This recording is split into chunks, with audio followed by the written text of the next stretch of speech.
Ooh. I feel bad because they're not going to remember her at all. They wanted to make her into like a new Ashley Babbitt, but man, they're not going to remember shit about her like in a week. Yeah, because she didn't want to be there. She told her boyfriend that it was stupid. Yeah, but if she was like hardcore MAGA, I'm sure they'd be like, she's a martyr. Oh, I forgot to. I'm pretty sure we're going live on YouTube right now. It worked like the last 3 times I did this. Let's see. We got people. Looks like we have people. We have people. Hi, people. Hello, people. We're back. We're back and we're live. Woo! Yeah, I have to do one more live stream on TikTok, and then we should be able to do the show live on TikTok as well, which will be interesting. Okay, sorry, I was setting up my screens. Hey, what's going on, Patrick?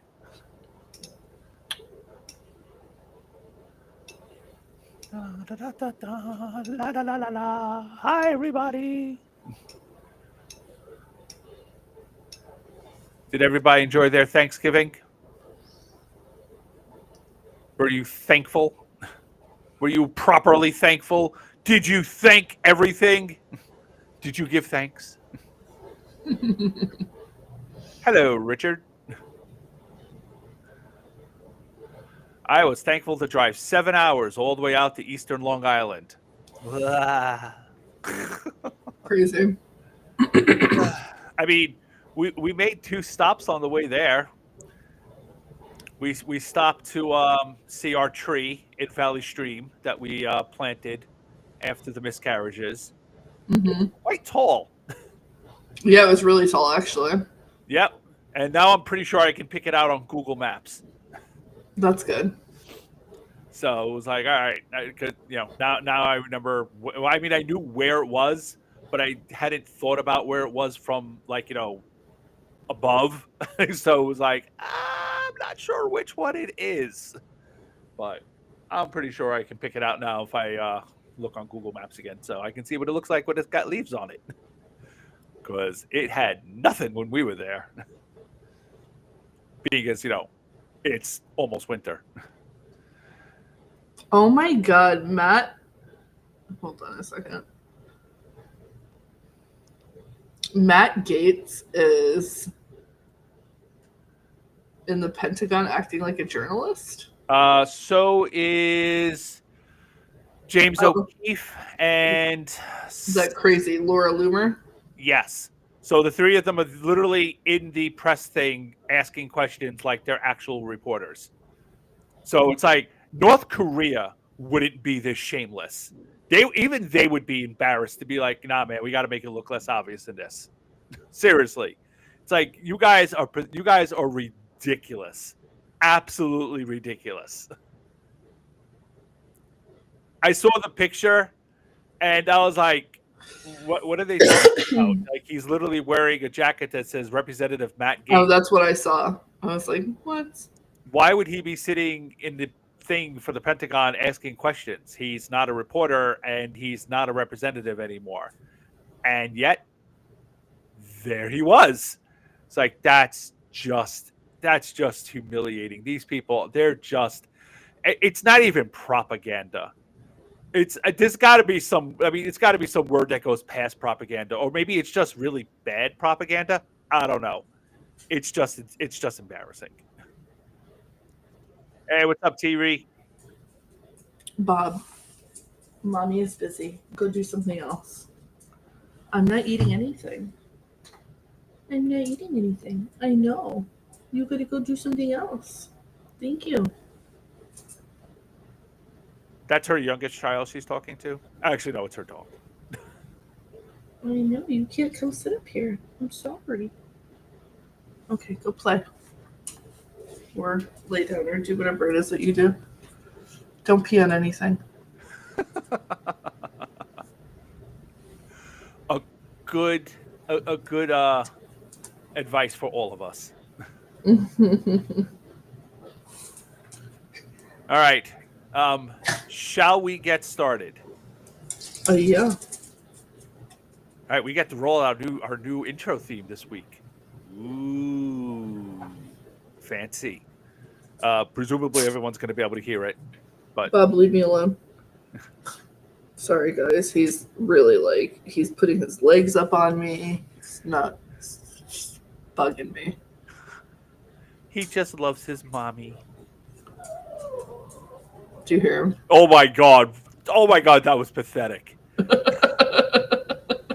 That was pathetic. Good God.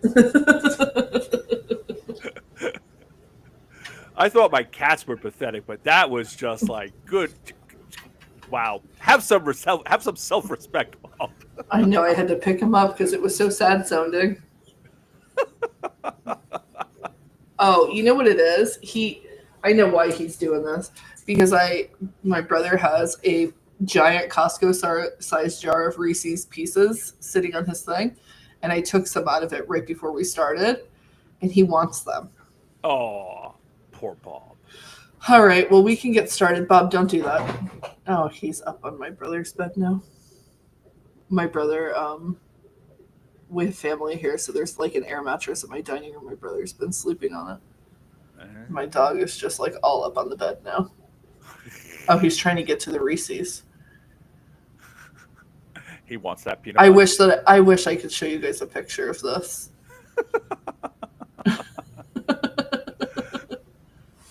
Anyways. I guess that's just what you're gonna have to deal with. No, yeah, he's and you too, because you're gonna hear him every once in a while go. The sadness. All right. I'm ready to get started. We have 68 people. We're good now. All right. Let us do this. Music.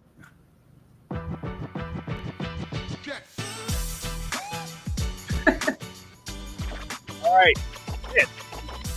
Ogre Podcast, your weekly rampage through current events with a little snark, a bit of foul language, and a lot of strong opinions.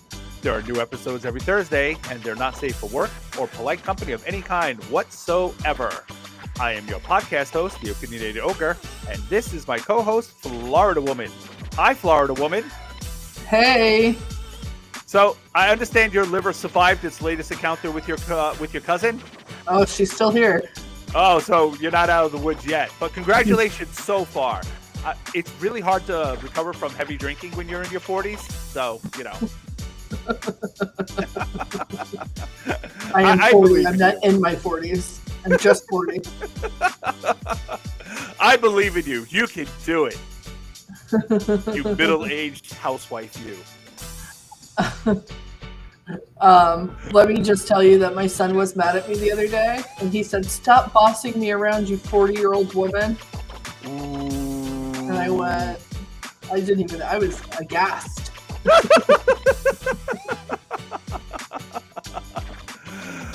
All right. This is the recording for December 4th, 2025, and we have a lot to get to on episode 76 of the OGPod. Are we ready to do this? Yes. Woohoo! All right, then let's get to it.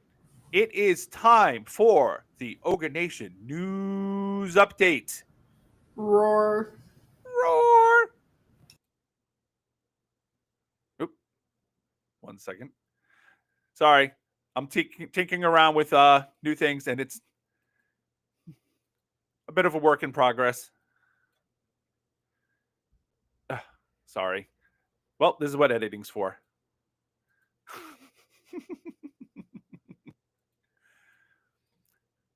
There are things I really, really like about this program, and some things I don't.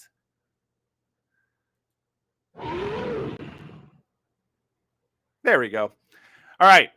We're starting off this week with some good news, which involves Democrats losing a special election in Tennessee. Hooray! Okay, seriously. Here's what happened. Afton Ben lost to Matt Van Epps in Tennessee's 7th Congressional District on Tuesday. Democrats had hoped to flip the seat, but they came up short, giving Republicans a tiny bit more breathing space in the House, where they have a whole whopping 3-seat majority. Losing in Tennessee would have shrunk their margin to 2. So, why is this good news? Well, last November, Trump won this district by 22 points.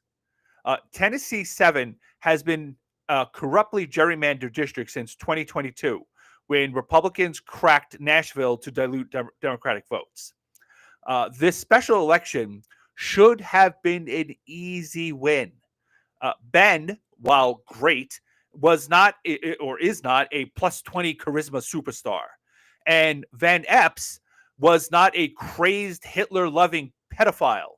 Although, considering that he's a Republican, there's a higher than even chance we'll find out that he's both in the next couple of months. And yet, the election turned into a huge slog for the GOP. They had to nationalize it, pour in a ton of money, and Trump needed to talk up and tweet about it a lot to motivate the base to turn out. And the result? Republicans won this R plus 22 seat by just 9 points. Wow. Yeah. So that's a 13-point swing to the left in deep red Tennessee, and that equals a complete midterm wipeout next year. And just to be clear, this little special election was comparable to midterm turnout. I mean, this was not like, oh yeah, 80 people showed up to vote. The level of turnout was the same as the midterms.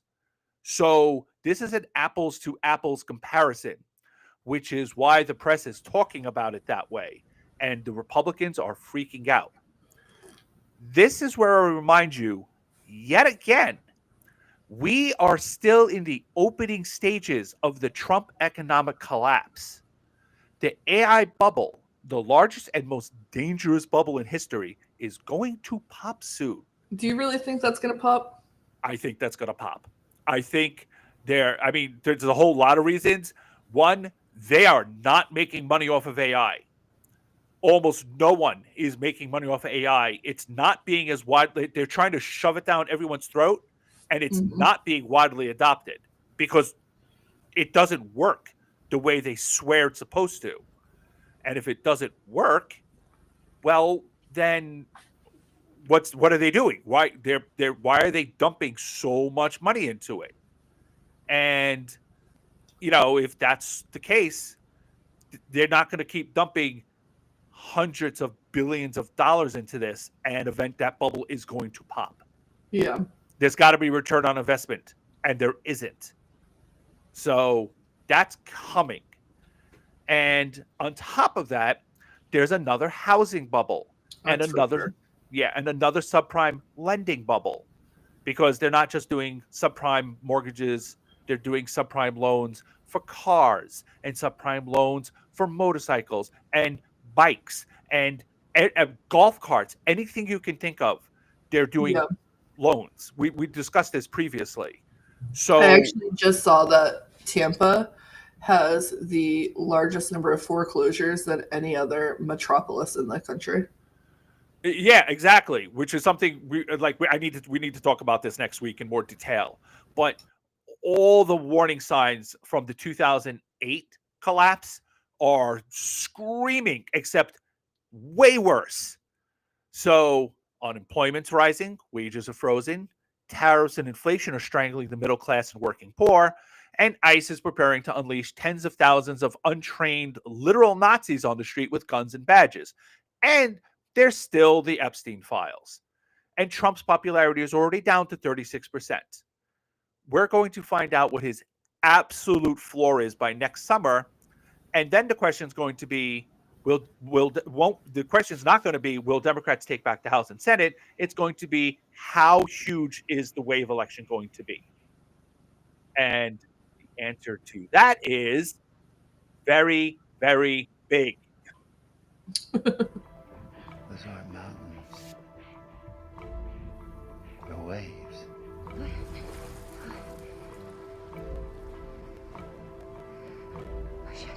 Oh, shit.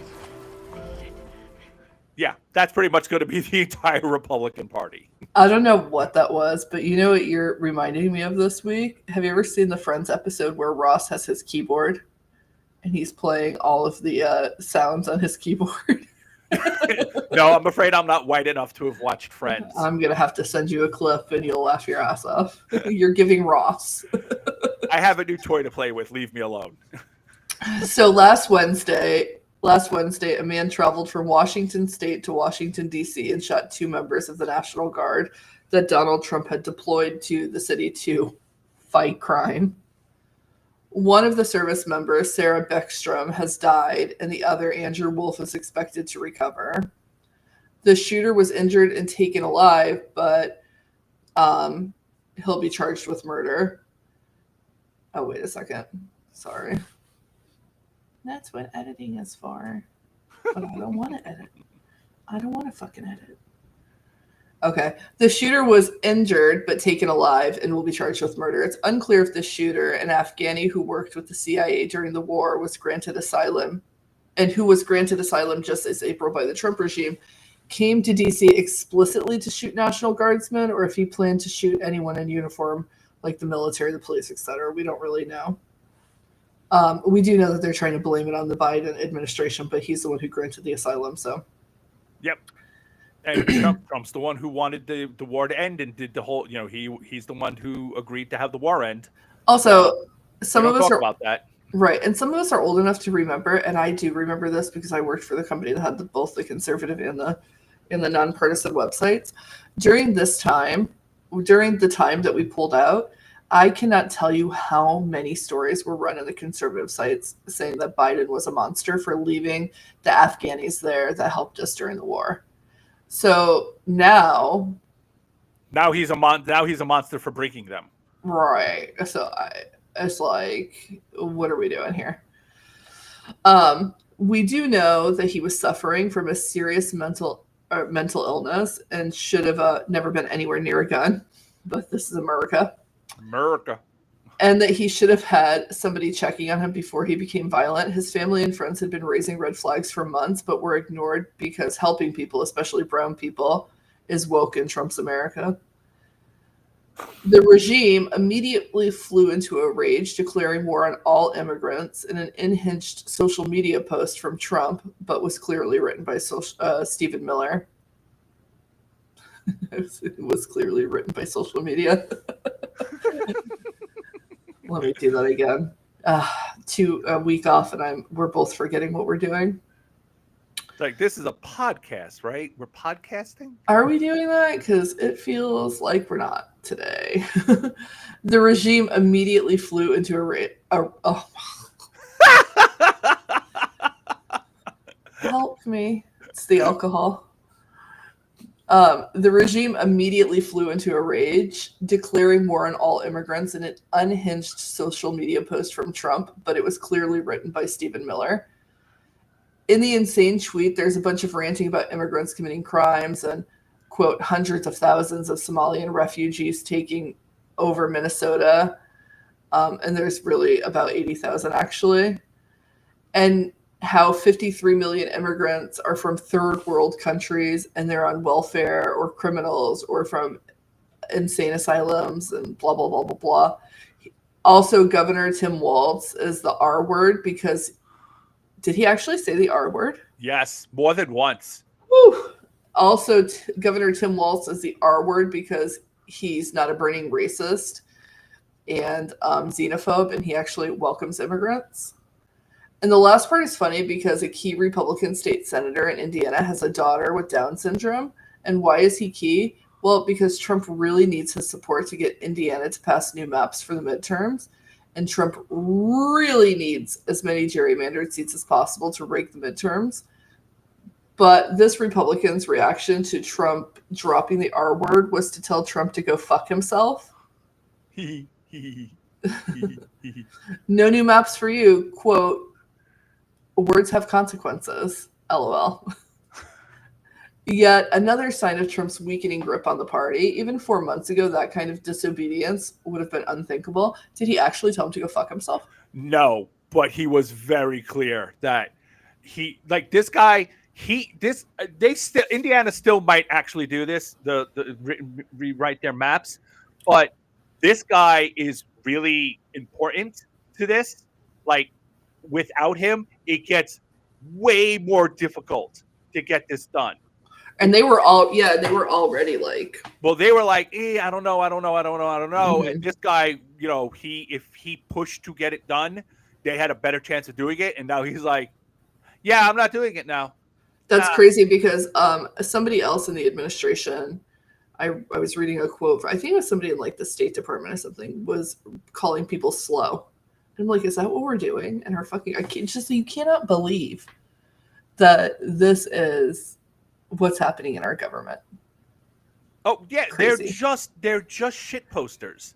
They're just like it's like all they do is read Twitter and Reddit, and then they go and they just say it out loud because that's like their entire diet. I had internet seen trolls. So I'd seen where he previously said like Tim Walz was slow, but I had no idea that he also sent a tweet that said the R word.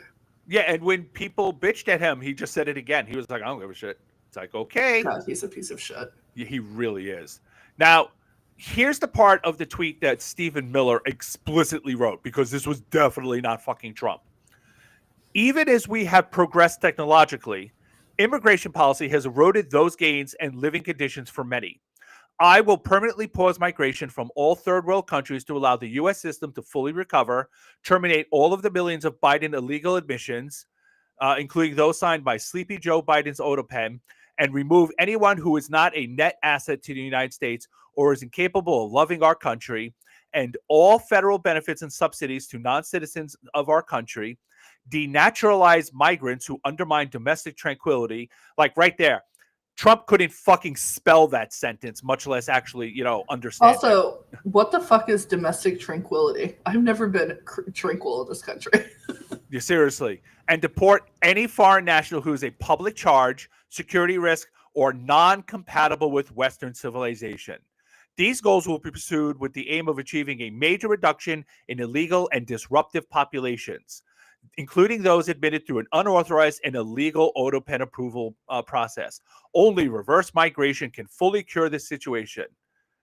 Other than that, happy Thanksgiving to all, except those that hate, steal, murder, and destroy everything that America stands for. You won't be here for long.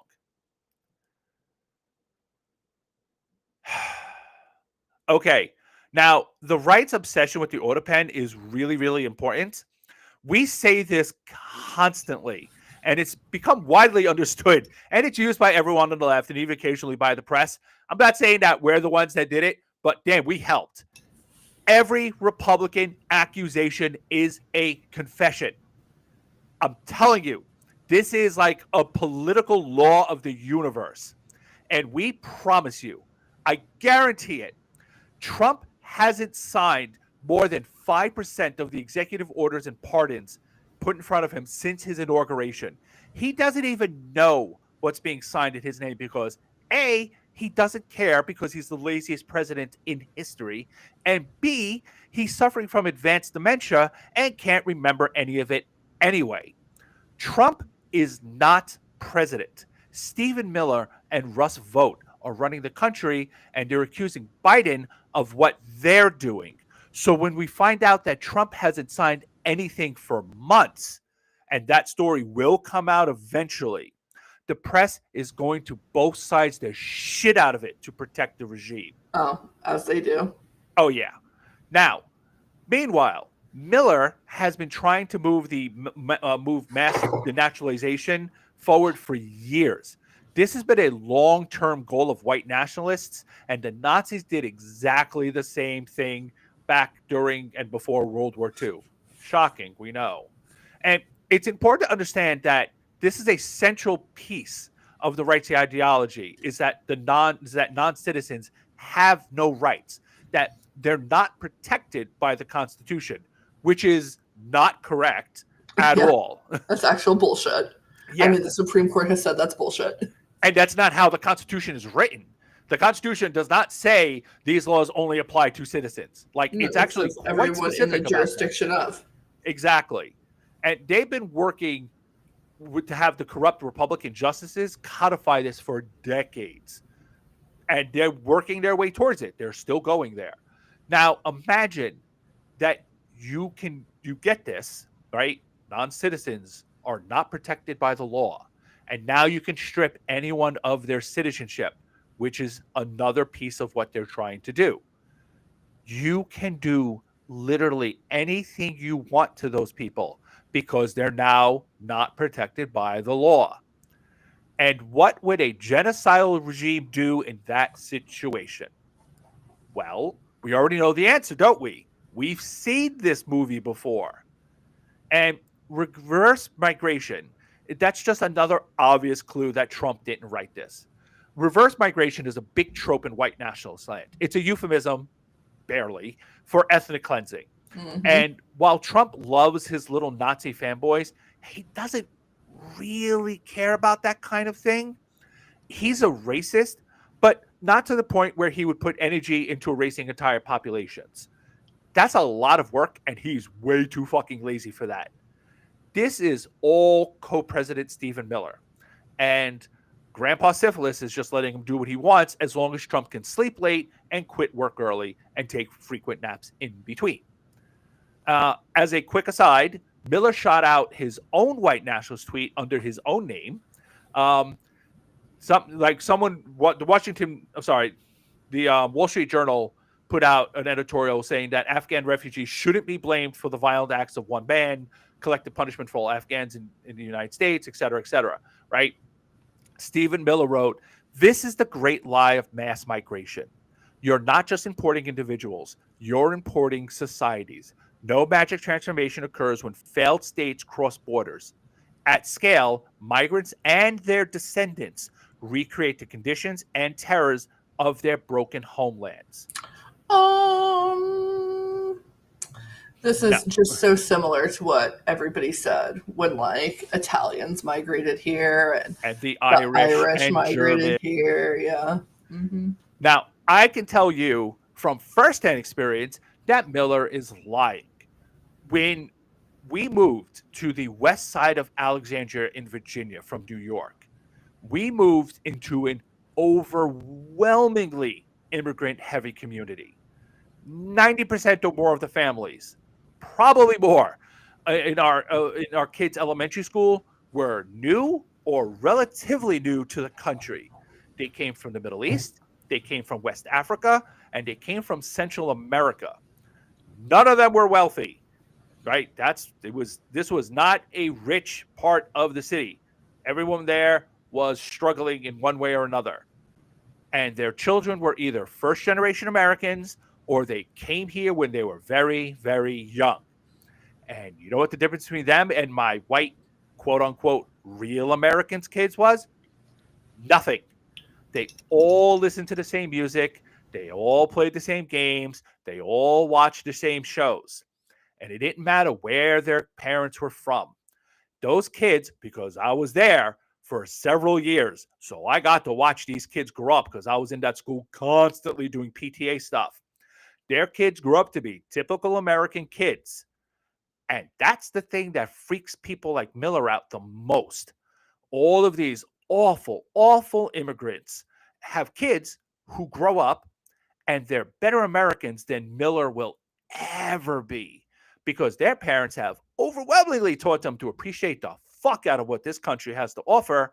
And Miller and the other white nationalists, they hate them for that. Do you want to take this next part, or are you still dealing with your dog? Yep, you're still dealing with your dog. No, you can take it. You can take it because you're so good at the ranting. I love it. Now, the thing with the shooting in D.C. is that the regime really, really wanted to use this, like they wanted to use the Charlie Kirk shooting as a national day of outrage to justify wildly illegal policies to further Stephen Miller's fascist agenda. But their flood the zone strategy works both ways. No one can focus on any one crime that the regime commits, but the regime also cannot get anyone to focus on anything they want either. So Charlie Kirk was shot in September, just 3 months ago. That was supposed to be their Reichstag fire, their Their Horst Wessel, the guy Goebbels turned into a sainted martyr for the cause. But within 3 weeks, ain't nobody talking about Charlie Kirk anymore. 3 months later, he's a non-entity. A year from now, people won't remember his name or what he looked like or that he was killed in September of 2025. Partly because, like Rush Limbaugh, he spread hate and bigotry and built nothing worthwhile that people will care about. But mostly because the regime floods the zone every day. Mm-hmm. So how can anyone hold on to their outrage over poor old St. Charlie the forcibly exsanguinated? Now, the same thing's going to happen here.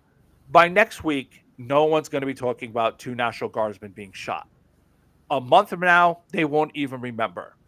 The regime's going to try and use the sainted memory of the dead woman they don't actually care about to punish immigrants. But ask Trump what her name is next week. He won't know. Ask any Republican what her name is in a month. They won't know. And I'm sorry for Beckstrom and her family, but very few people are going to remember her name by Christmas time. And that's being generous. The regime is still going to press forward, but with the anger of the public, which will have long vanished, they'll be left hanging in the wind, and the courts are going to eat them alive. So, good luck. All right, let us move on. I feel so bad for her family, though. I know. Because she did not. That girl did not want to be there. She didn't want to be there. She shouldn't have been there. And the court said they should have been sent home. I know, it's really sad. And they were just kept there anyway. Well, on to the dumbest march to war ever. So someone in the administration really wants to go to war with Venezuela. We've been talking about this for a couple of months. It's probably not Trump. Like, not really. Because even with the complete legal immunity given to him by the most corrupt Supreme Court in history, Trump is a coward. Yes, and also he really wants that Nobel Peace Prize, which you're not going to get when you're like blowing people up. It's real weird. He's getting one from FIFA. Does that count? Oh yeah, don't even get me started on fucking Ronaldo. Anyways, messy forever. But he's almost certainly been told that a war is a great distraction and that the oil companies will shower him with money if he gets rid of Maduro. They're very eager to move in and steal the massive oil deposits just sitting there, waiting to be turned into profit over the bodies of however many dead Venezuelans it takes. There's an estimated 300 billion barrels of oil worth roughly $18 trillion. And it's right here, just a stone's throw away, and very far from religious fanatics who made securing the oil in Iraq such a huge problem. And the United States has been wanting to get the oil in Venezuela for decades. If you remember, during the Bush administration, they tried to stage a coup against who was the former president? I do not know. Hugo Chavez. Okay. Yeah, they tried to get his yeah. So this is like it's a very long journey for the Republican Party. A long goal for the Republican Party. It's like abortion, but they want to kill people. So we are right. What? Yeah. Well, just like their pro-life policies. So we're waging a war against a non-existent fentanyl smuggling ring with the cartel de Soles. Oh, look at that. Yeah, De Las Soles. De Las Soles. He even put a little thing in here so I can pronounce it right. Joke's on him. LOL. Goddamn gringas. With the cartel de Las Soles that literally does not exist. Yeah, I've literally never heard of this before. And I'm pretty into Latin American culture because, hello.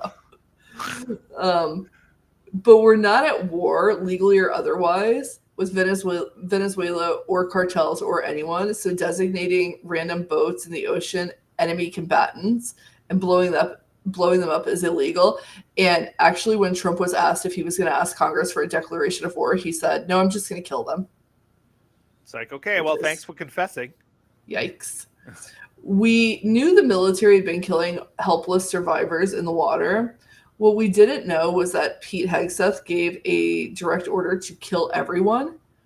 Ordering survivors to be killed is, by definition, a war crime if we are at war. But since we're not, it's just murder. My brother told me about the double tap rule when he was in Afghanistan. My brother was an infantry soldier, so he was like he was in it. And a long time ago, he was just having a conversation with me, and he was like, yeah, if we're in a firefight with an enemy combatant, we were not allowed to just walk by them. We had to render aid.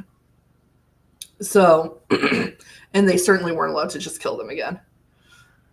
To be clear, the Navy has rules against this that explicitly cite the example of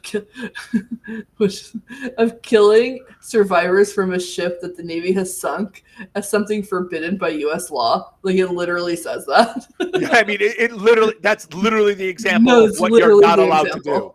It's like, if you blow up a boat and there's survivors, you can't kill the survivors in the water. I know, it literally says it. I think it's so funny. Like, Pete Hegseth read it and he was like, yeah, that's what we're going to do. We executed Nazis in World War II for doing that. Yeah, it's crazy, right? Either way, Hegseth gave the order, and now he's using the Trump playbook to make it all go away. He's shitposting and yelling at the top of his lungs that he didn't do it. But if he did, it's legal. And even if it's not, it's for America. And, it was all done in the fog of war. And he doesn't understand what the fog of war was. Rinse and repeat until enough people to start to wonder if a crime was even committed. After all, would a criminal be screaming over and over at the top of their lungs that they committed a crime? That's crazy. The press, of course, will just ask questions. Quote, was a crime committed? Who can say for sure? When they fucking know the answer to that already.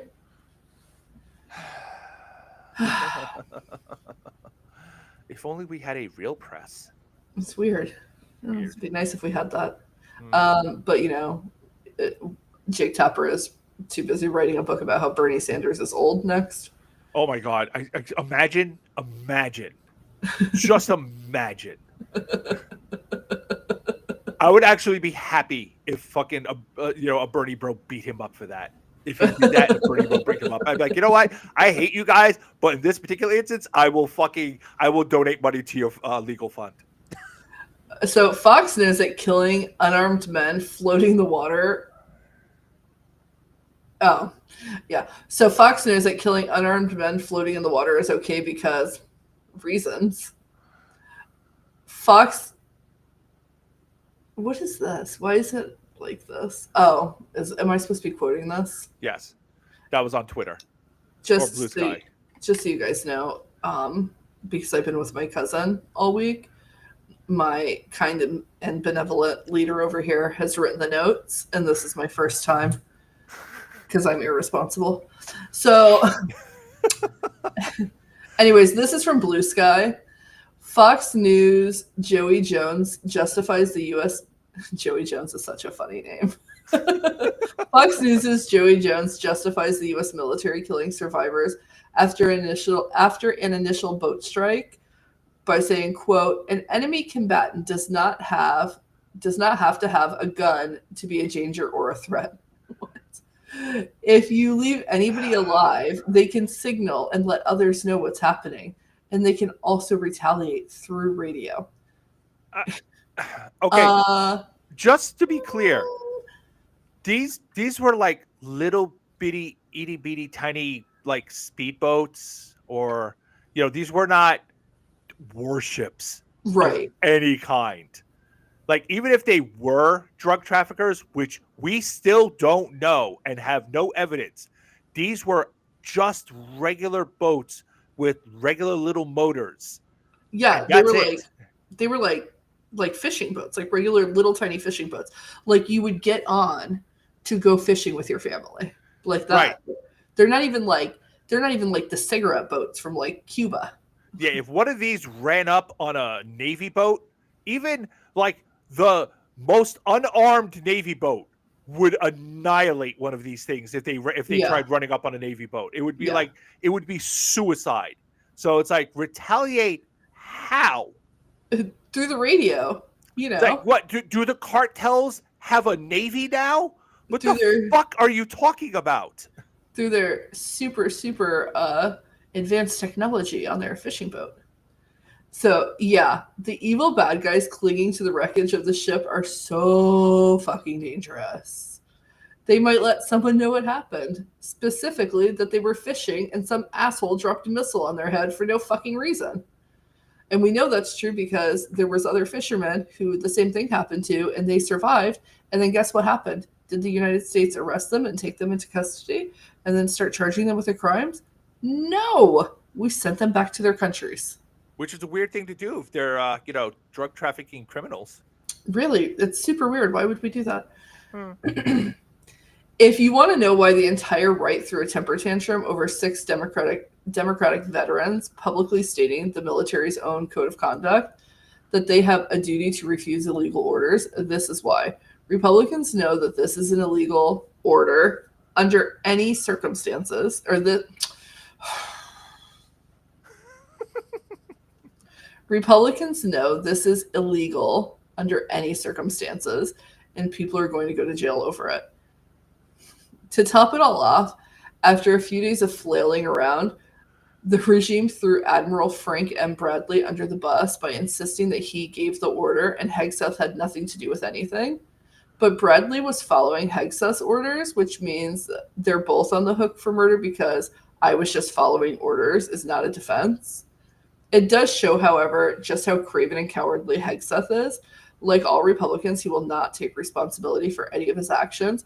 And you have to know that this admiral, who is a higher ranking than fucking Hegseth in the military world, because Hegseth is just a major. He's like, the low, middleman at best. Right. Mid tier, whatever. And this is like an admiral. You have to know that this guy's like, this motherfucker. Like, yep. This like, bitch. He did not agree to throw himself on a grenade for this for the fucking absolutely not. And ruin his entire military career? Nope. No. The slim silver lining here is that Hegseth's cowardice and betrayal of Admiral Bradley sends a clear signal to the rest of the military that Hegseth cannot be trusted, that he will not have their backs as a commanding officer, that they already do not respect him. Now they know that he'll stab them in the back at the first opportunity. Trump's dream of a military coup was already dead, but now it's so dead Frankenstein couldn't dig it up and bring it back to life with a bolt of lightning. Very funny. You're so funny. Well, I just watched a Frankenstein movie a couple weeks ago and it was fucking amazing. So. Somebody actually turned it on in my house on Thanksgiving and I said, absolutely not. You turn football on right now. All right. So curiously, Stephen Miller's name is entirely absent from this conversation when we know for a fact he was trying to get the military to blow up boats of migrants in the Caribbean back during Trump's first time in office. Mm-hmm. So he's almost certainly the person who gave Hegseth his orders to start attacking fishermen now.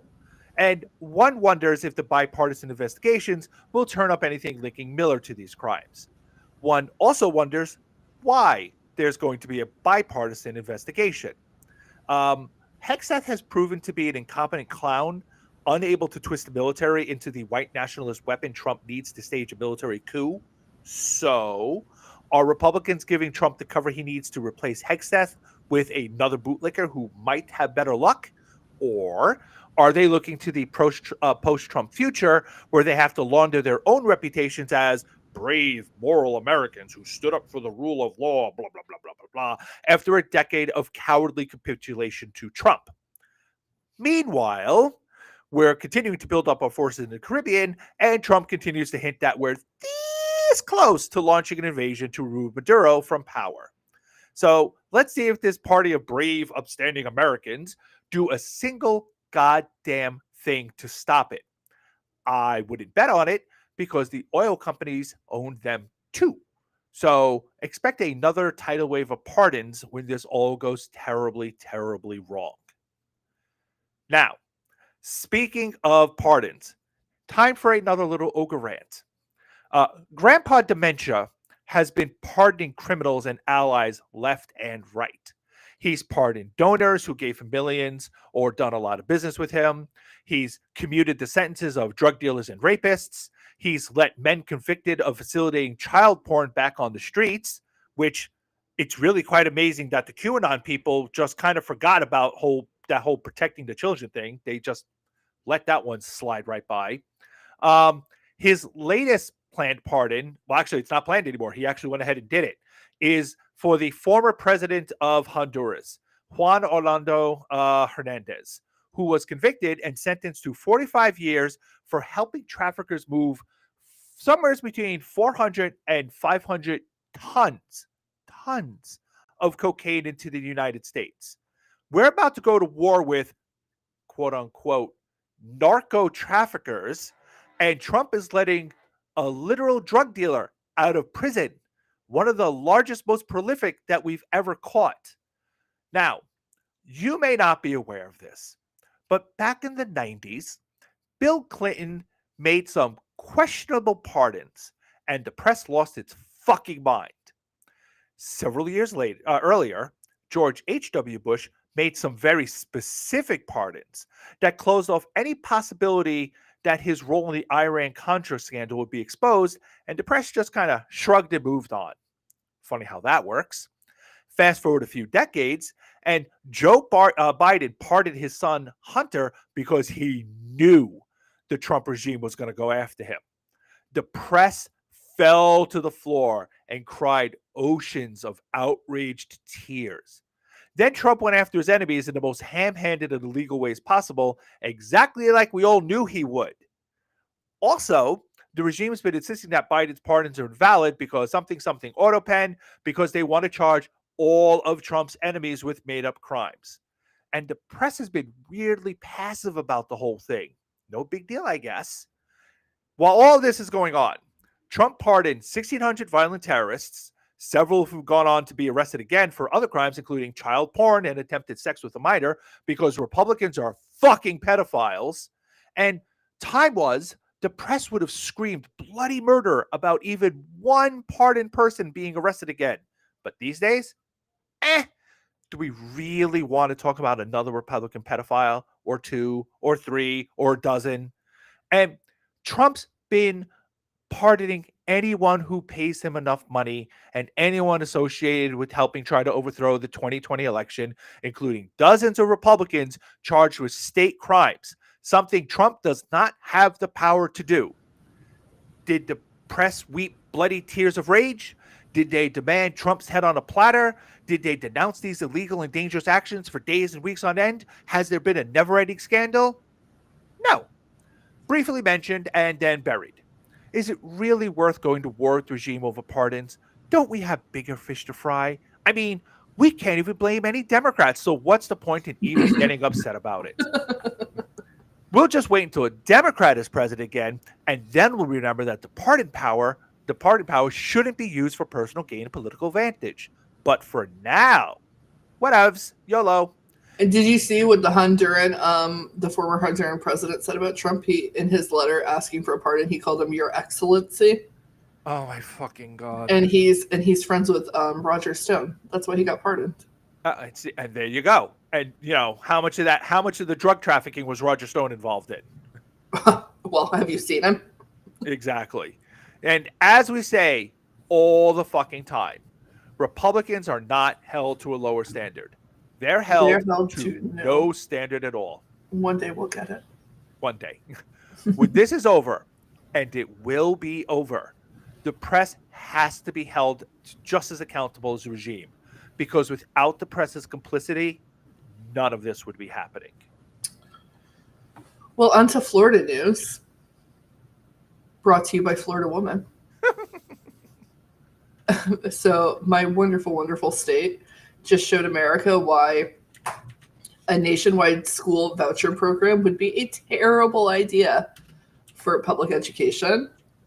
If you recall, the MAGA murder budget included the first ever nationwide dollar-for-dollar tax credit of up to $1,700 per taxpayer for contributions to state-approved, federally recognized nonprofits that distribute scholarships. So, you know, all of those like shady for-profits that give out the scholarship money. The GOP program is a dollar-for-dollar credit with no cap for the total program, and it's a permanent tax cut with no sunset. Weird. This is similar to what Florida enacted. Conservatives in my state created a scholarship program, not a tax credit, that allows all kids to attend charter schools, private schools, and do homeschooling. And it doesn't matter what their household income is, they qualify for vouchers to pay for that. I've talked about this in the past. We've seen an explosion of charter schools since this program began. Many of these schools are like substandard, and some even show up in strip malls. I've sent Ogre a picture of like this random charter school in a corner in like a former like retail office. Yeah, that's just so weird. Hold on, I have to cough. Okay, much better. Last month, Matthew Tracy, the deputy auditor general for Florida, released an audit of the state's scholarship program to each budget committee in the House and the Senate. The audit found the program overspent by almost $400 million, which led to $100 million being pulled from traditional public schools to fund the budget shortfall.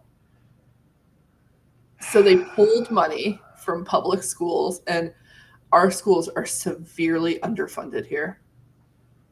Which, of course, is the point. Which is the point. The audit stated, quote, the administration and oversight of the program was met with a myriad of accountability challenges.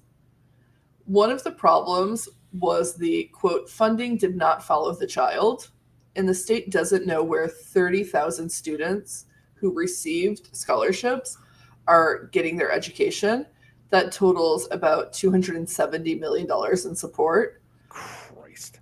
The audit also found that $655 million was sent to scholarship organizations before school started, which the law allows. But a House committee meeting found that $7 million was sent to families from Florida's largest scholarship organization before the state even verified where those students were being whether those students were being homeschooled or they would be attending private schools or some other school.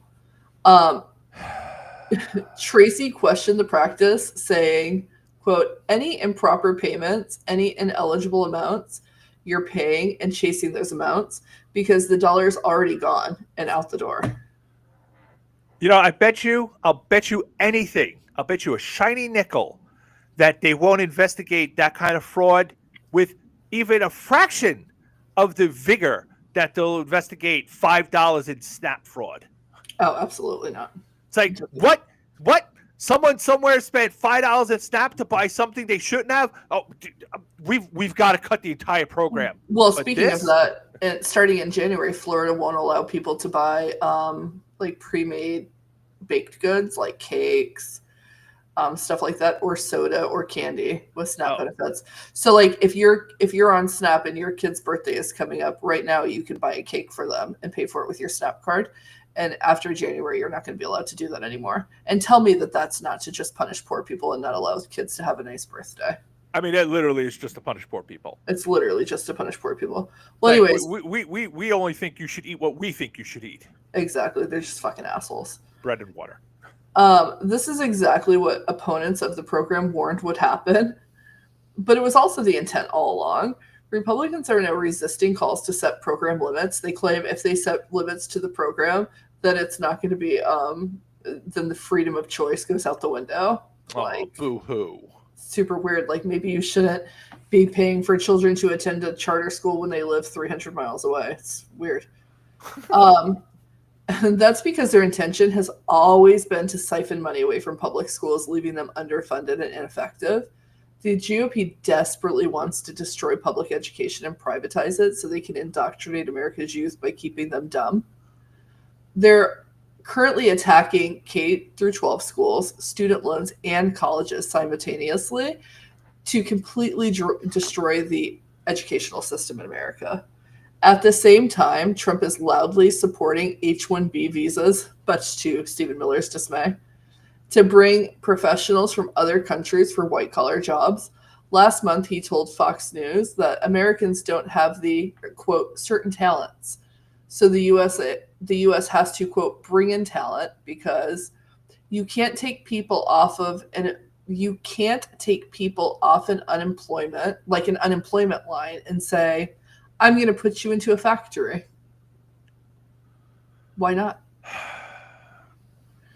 Americans absolutely could do those jobs if they had an education, but Republicans just want to keep us dumb and poor, so here we are. Jesus Christ. Well, anyways, on to our favorite segment. You scream, I scream, we all scream because of fucking ICE.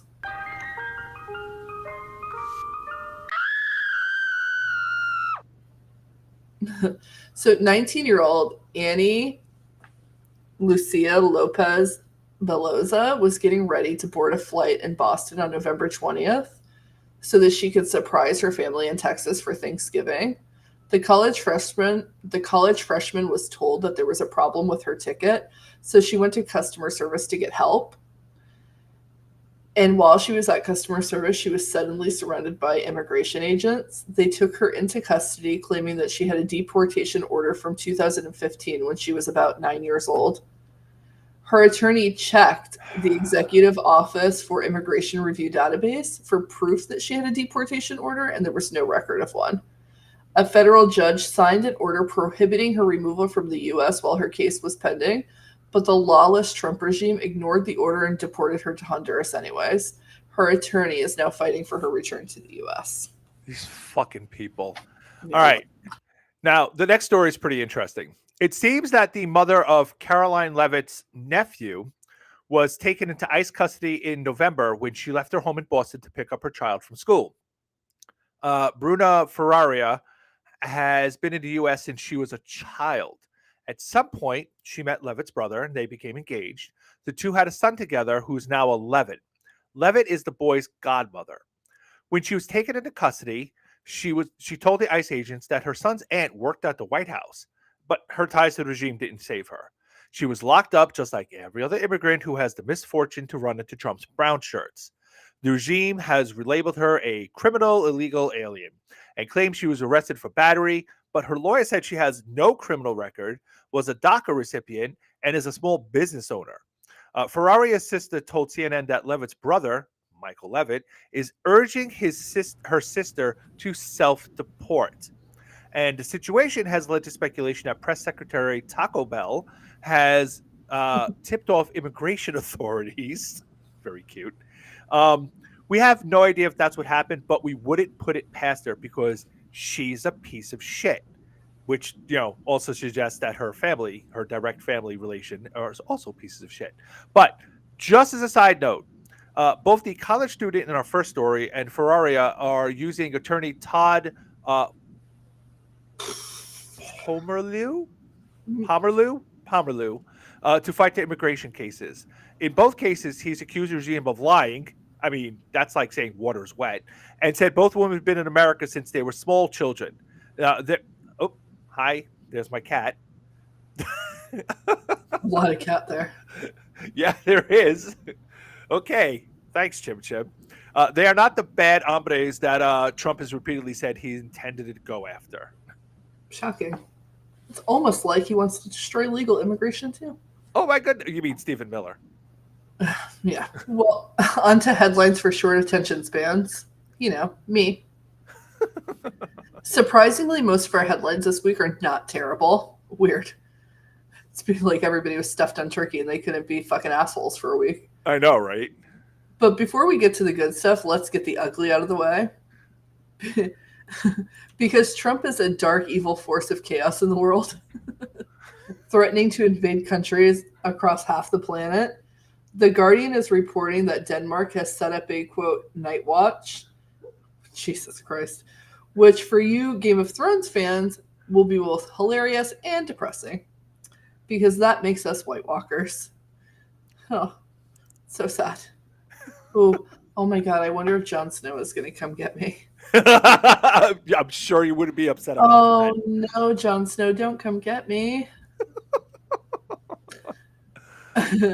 Or rather, we are all white nationalist walkers. that.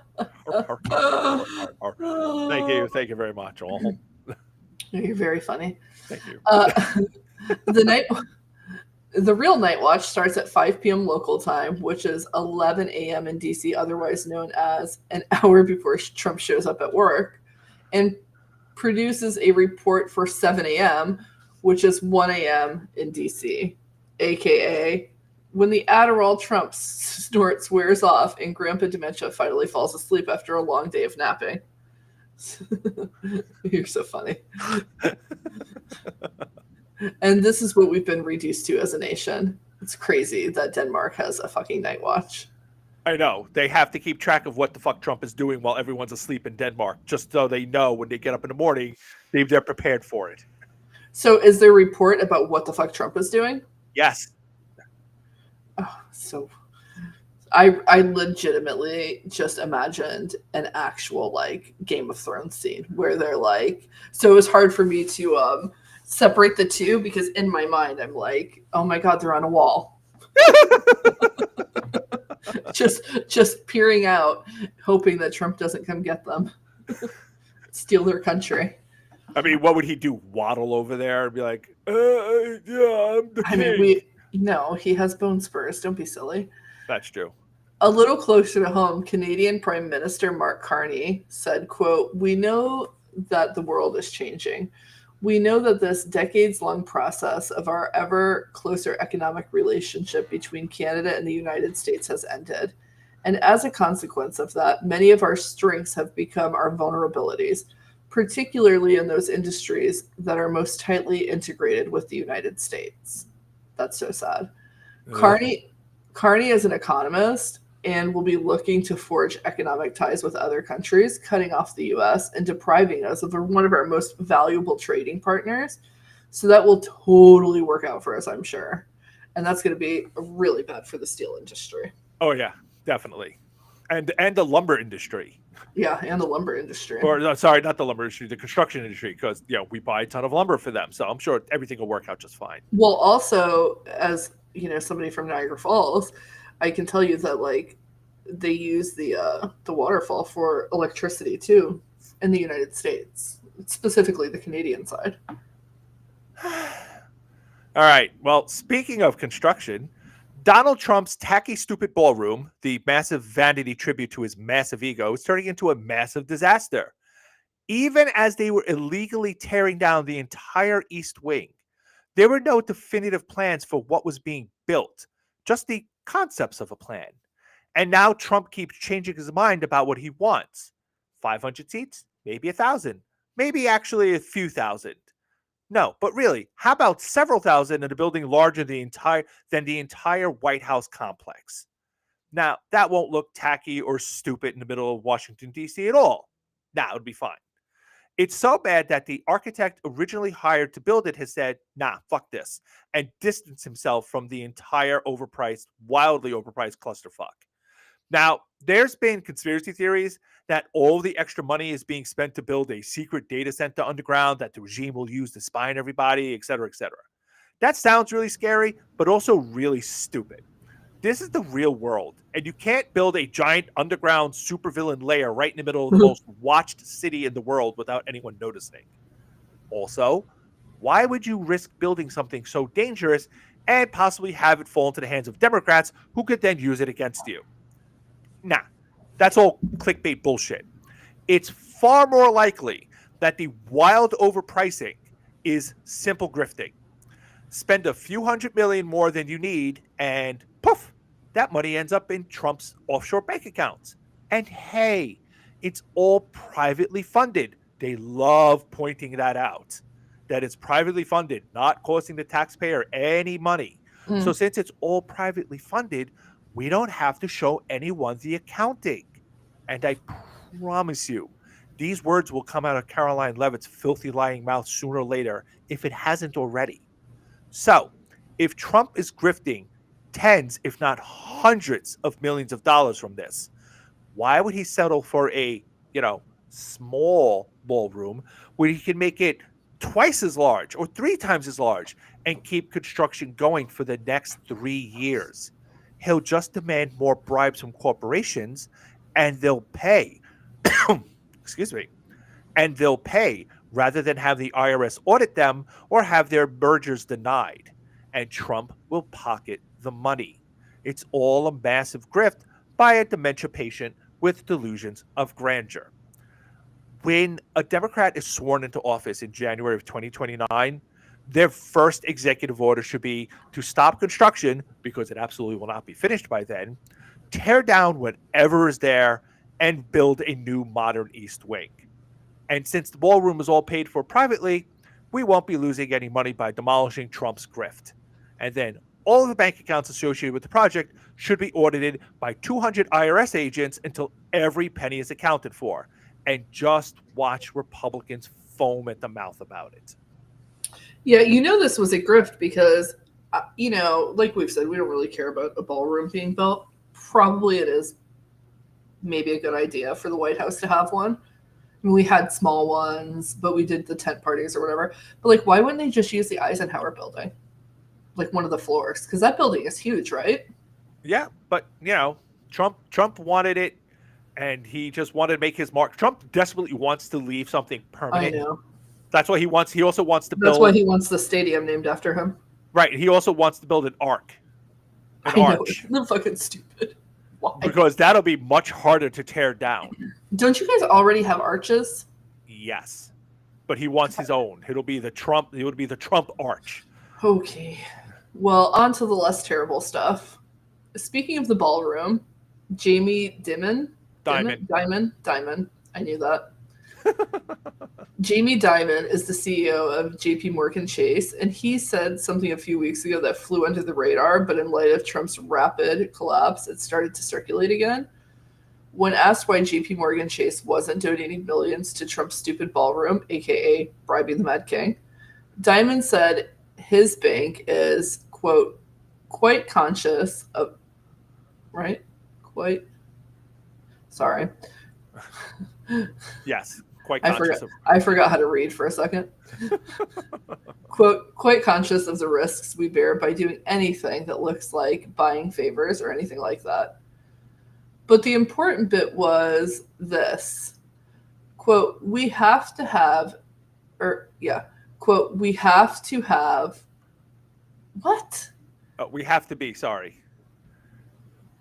No. Oh my God.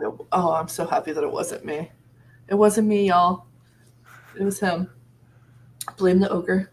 Yay. But the important bit was this, quote, we have to be very careful about how anything is perceived and also how the next DOJ is going to deal with it.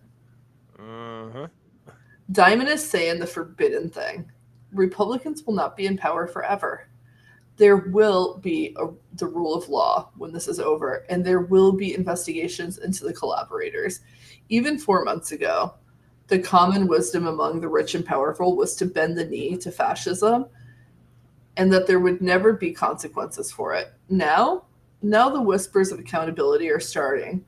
And if you want to see what real panic looks like, watch the overlords when they realize that there will be a price to pay for what they've done. They're already freaking out about it. Literally, that one guy, the one that I talk about all the time, the crazy tech guy, is like, they're going to come after us. Oh, yeah. They're going to come after us. Yeah, that's my article I'm going to try to write for tomorrow about how they're going to absolutely fucking panic when they realize that, oh, shit, wait, they're going to start looking into all the fucking bribes that we gave. They're going to try to hold us accountable, and they're going to be like, you can't do that. That's not legal. You can't hold us accountable for our legal actions. Fix it in editing. Don't worry, I will. I'll fix it in editing. See my day. Sometimes I'm just fixing all I'm fixing all of my stuff. That's what I'm doing. I could probably actually just go take a shot of the Jack that's on my table and read better than I do when I'm drinking a coffee. I'm not saying nothing. Anyways, on to Kash Patel. So, he's a clown, and he's probably not going to be FBI director for much longer. The bug-eyed conspiracy theorist reportedly had a massive meltdown over an FBI jacket. Yes, an FBI jacket. And it derailed the Kirk investigation. A new report from the National Alliance of Retired and Active Duty Special Agents and Analysts described Patel freaking out after landing in Utah the day after the white supremacist podcaster was murdered because he didn't have an FBI branded jacket. The director refused to exit the plane until someone got him a medium jacket. First of all, I don't even believe that he fits in a medium. He is a tiny person. So every time I see him, I just see his eyes. His eyes reminds me. Have you ever watched Moana? Yeah. You know the chicken that runs into everything? So, hey. Hey, yes. His eyes remind me of Hey. So he refused to exit the plane until somebody got him a medium jacket. In the end, he took a female agent's coat and then started whining that it didn't have the right patches on it. He demanded that the SWAT team members give him their patches and said that he wouldn't leave the plane until he had them. That's so, it's just like, what's the phrase? Stolen valor? It's like, boy, you are not on SWAT. You're barely in the FBI. Somebody go get me a line of fucking Coke and then give me your motherfucking patches so that I can look like a big boy in my lady's medium jacket. I want to look tough. Please make me look like a big boy. My girlfriend, the country singer, might be watching. So this isn't the only snafu that's come to light in recent days. Other reports have accused the director of using a government jet as his own personal plane to go on a date with his girlfriend. He was also accused of sending a SWAT team to guard the same woman. And Trump has reportedly discussed firing Patel over that in his tweets during investigations, and honestly probably over the report that he was wearing a lady's jacket. And we all know that once there's a buzz that Trump is going to oust somebody, they're not long for the White House. They're gone. He's going to find out that he was fired via Twitter. Oh, kind of like that one FBI director did, James Comey. Ooh, maybe Kash Patel will get an extra bonus of an investigation that's not legal too. That would be pretty funny. M. Brown says, Fitting gets a lady's jacket since he's a giant boob. But very nice, very nice. All right. So Trump's mental breakdown continues apace because Trump is mentally ill and suffering from severe dementia. He keeps swinging back and forth between insisting that affordability is a Democratic hoax, and I'm the greatest affordability president ever. Here's another one of his insane tweets from the latter. Because I have invoked favored nation status for the United States of America, drug prices are falling at levels never seen before. 500%, 600%, 700% and more. No other president has been able to do this, but I have. This is also the answer to much less expensive and far better health care. Republicans, remember, this was done by us and nobody else. This is a revolution in medicine and the biggest and most important event ever. If this story is told properly, which means you should lie about it, we should win the midterm elections in record numbers. I am the affordability president. Talk loudly and proudly. President TJT. Excuse me, but I'm going to need you in future readings of Donald Trump's tweets that you yell every time he has capital letters. I mean, do you really want me yelling into the microphone? I'm afraid I'll burst people's eardrums. It should be because I have invoked favored nation status for the United States of America. God, he's such a twit. All right. Now, we've talked about Trump's interesting math back in episode 64. Cutting a price by 50% is cutting in half. $100 becomes $50. Cutting 100% reduces any price to zero. And that's it. You cannot reduce the price of something by more than 100% unless you are literally paying people to take it, to take the thing from you. That's what we're doing with our stimulus or our stimulus checks, our stimmies, our tariff stimmies. which are never coming. But it's all gibberish, right? It's something a 6-year-old would say because they don't understand math and it sounds cool. Excuse I'm me, gonna my What's that? 6-year-old understands math. This would never come out of his fucking mouth. But Trump says it over and over and over and over, and it's clear he really doesn't know what he's saying, makes him sound like a fucking imbecile. And yet, the legacy press just ignores it. The president of the United States doesn't understand grade school math, and it's not a front page story because that would be rude. Although, one wonders how much longer the press is going to pretend Trump isn't dying right in front of us, which brings us to our next headline.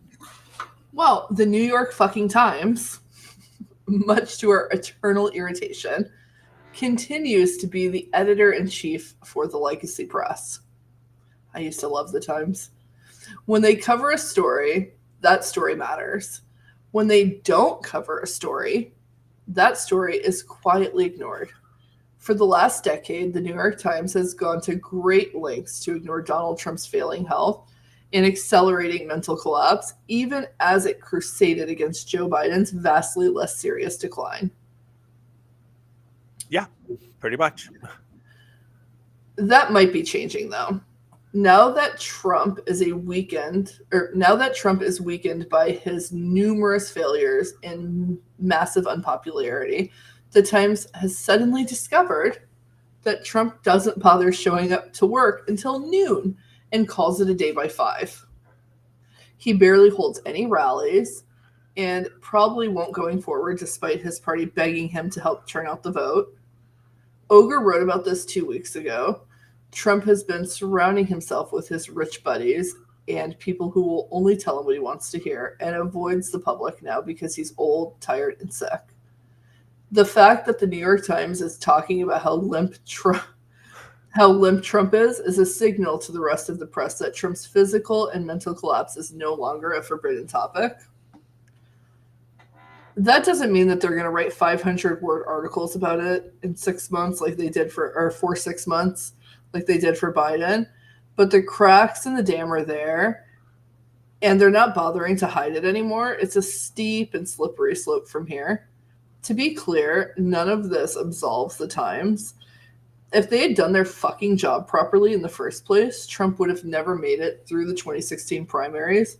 And when this is all over, and it will be over, they'll need to answer for what they've done to this country by protecting Trump for all of this time. But for now, the wolves are coming for the Mad King. Who fucking who? Wow, so sad. And maybe our Nazi friends next door. All right. It's time for some self-care of the week. The family and I drove all the way out to Eastern Long Island for Thanksgiving. So Anastasia and Jordan could see their peepaw, who's 87 and not in the greatest of health. Hello, Cat. Again. Chim Chim reappears for Chim Chim. Chim Chim, you can't just stand there.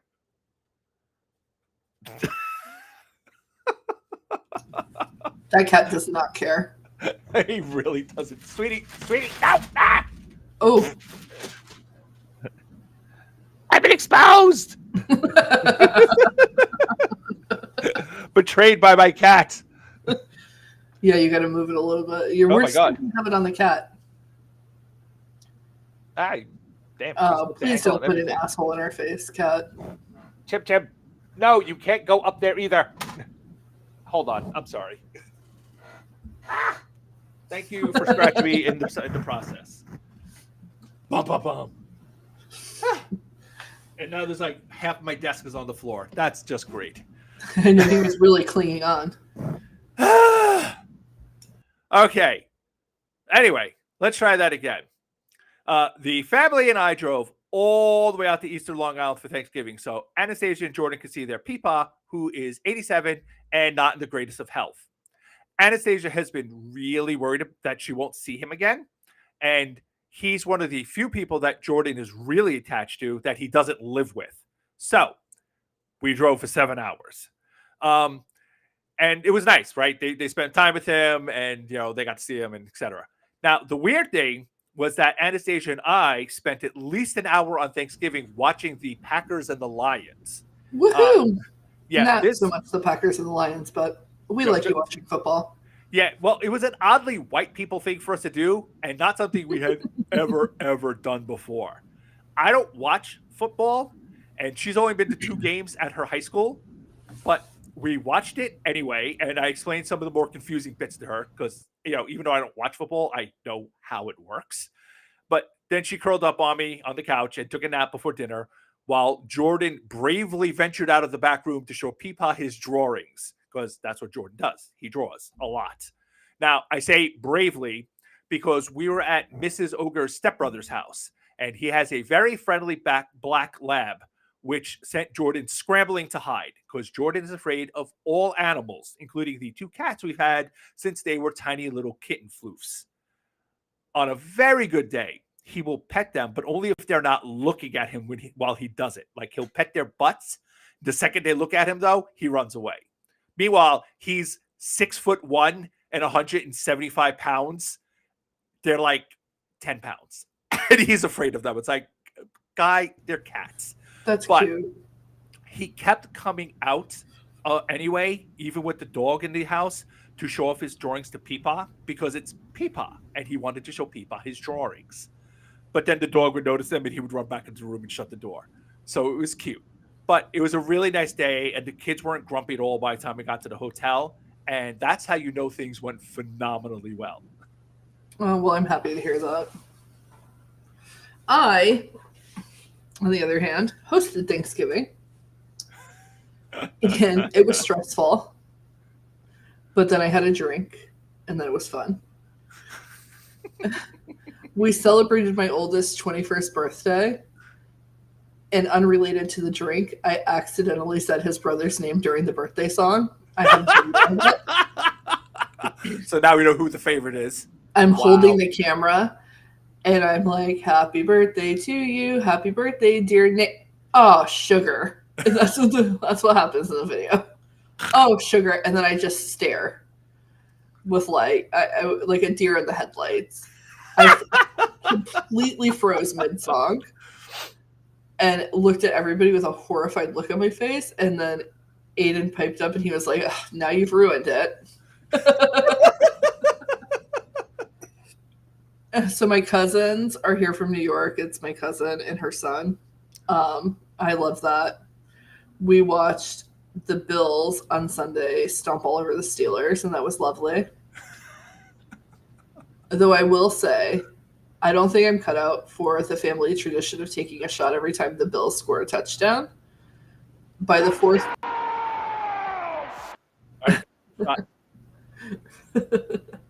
By the fourth quarter, I was praying to the ghost of Stu Barber that we wouldn't score another touchdown. My goddaughter was also like, oh no, I can't do it again. Touchdown! All right, time for another shot. It was literally like that. So I guess I can't hang with the big dogs, but it's been a lot of fun. She's still here, and I love her. She's a blast. She's always a lot of fun. I mean, that's what happens when you get older. It just gets harder to keep drinking. Yeah, I'm just not cut out for it. Yep, that's life in your 40s. Terrible. I'm not in my 40s. I am 40. Denial is just not. It ain't a river in Africa anymore. Just saying. All right, that is it for today's show. The Opinionated Ogre podcast, like the newsletter, is free and 100% supported by you, our amazing audience. We have no advertisers or sponsors, so please consider becoming a paid subscriber for only $5 a month or just $50 a year. If you'd prefer a one-time donation, we now have a PayPal button for your convenience. You can help the podcast grow by giving us a 5-star rating on Apple Podcasts, Patreon, or wherever you're listening, and spread the word by sharing the Odd Pod far and wide on whatever social media platform you're using. You can find me at the Opinionated Ogre on Substack, Blue Sky, Twitter, Facebook, and also on TikTok. Florida Woman, where can our beloved audience find you? Well, I'm not as popular as the ogre, so you can just find me at Florida Woman Rants on Substack. Yay! Oh, hold on. Let me get your QR code back up there. Ta-da! All right. There are 333 days left until the most important midterm elections in American history. And that time will fly by faster than you can imagine. It was just a couple of weeks ago where it was 360 days until the most important elections. And now it's already 330. It's been a month already. So the regime is growing more desperate by the day as the economy collapses, the Epstein scandal gets worse, and the public's outrage becomes impossible to ignore. Remember, you are not alone. There are millions of us. Stay strong. We beat the fascists once, and we will fucking do it again. Adios. All right. Ta-da! Look at that. With new music and everything, aren't we cool? Wow. Now we have to. You got to turn the music off. It's driving me nuts. Yep. Very overstimulated for a second. Hearing you talk over the music, I was like, I don't know if we're going to do that every week. But we'll see how it sounds. I mean, I can always add it later. I just figured, let me try it out, see how it goes. Yeah. No, for sure. I'm going to definitely send you the Ross keyboard thing because legit, like the football thing, I'm like, oh my God, it's giving Ross. What are you trying to say? What do you mean? Just if you start saying pivot, I'm going to be really concerned. Oh, that clip I know. That I've seen. Pivot. Pivot. I've used that meme when I'm talking about Trump. It's like, Trump's pivoting. He's pivoting. It's funny. Oh, you missed the metal music. Unfortunately, we are concerned that they will get us. We'll have to pay for that. So this is free music, and we like free things. Yes. And, we could have something a little more us. Ooh, a military jet just went over my house. Oh, is that what I'm hearing? Yeah, that's a military jet. Damn. Crazy, We don't get jets over here, too. We do get helicopters. Again, DC, so. Yeah, speaking of the military and liquor, we went to MacDill Air Force Base, and my cousin bought liquor. Another shot? My cousin bought alcohol because it's much cheaper here than it is in New York. But you used to be able to, my brother used to be able to just show his retired military ID at the gate, and they would just let us in. But now it's like a semi-closed base. You have to go to MacDill is nice, but you have to go to the visitor center, fill out a form, they take your picture, they give you a pass. Like, you can't just leave, or you can't just go on the base with whoever. Like, every single person has to have a pass. So that was interesting. That's new. And it's definitely new to Hegseth because last time I went there, we didn't have to do all that. God, he's such a piece of shit. Yeah, Rachel, I actually live like in the flight path for MacDill, like their training path. So we hear jets go over our house all the time for MacDill. Yeesh. What? All right. Let us wrap this up. I will let you go. All right, guys. I will slap the audio file and the thing for you to do your editing. Shouldn't be too bad today. Goodbye. All right. Bye, everybody. See you next week.